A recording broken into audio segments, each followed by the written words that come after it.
Assalamualaikum warahmatullahi wabarakatuh. Saya akan menjelaskan 5 sejarah Pulau Penyengat. 1. Pusat pemerintahan Kerajaan Riau.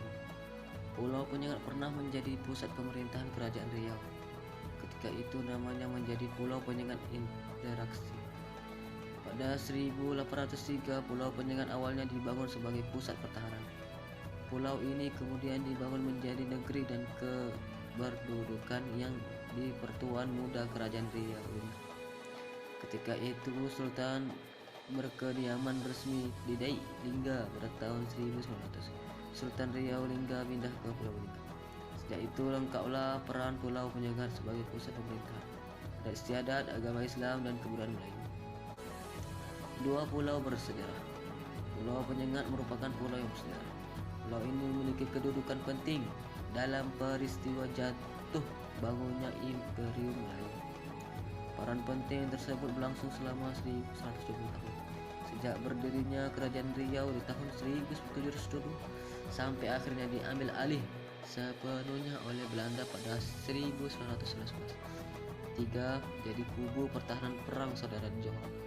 Awalnya pulau ini hanya sebuah tempat persinggahan armada-armada pelayaran yang melayari perairan Pulau Buntu, Selat Malaka dan sekitarnya. Namun pada tahun 1719 ketika meletus perang samudra memperebut tahta Kesultanan Johor.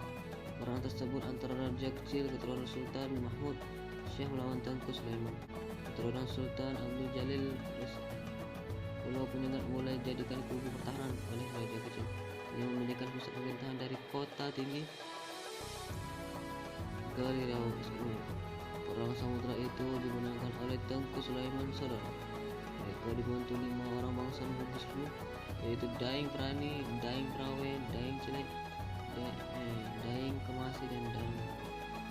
Selanjutnya Tengku Sulaiman mendirikan kerajaan baru yaitu Kerajaan Johor Riau Lingga pada 4 Oktober 1972. Sedangkan Raja Kecil menyingkir ke Siak dan mendirikan Sultan Siak. 4. Ada banyak bangunan bersejarah. Bangunan bersejarah di Pulau Penyengat diantaranya yaitu Masjid Raya Sultan Riau, Mushaf Al-Quran, Istana Kantor dan Balai Adat Melayu. Monumen Bahasa Melayu juga didirikan di pulau ini. Pada tanggal 19 Agustus 2013 diletakkan batu pertama pembangunan monumen bahasa. Areal Memasung Ganteng Penyengat oleh Gubernur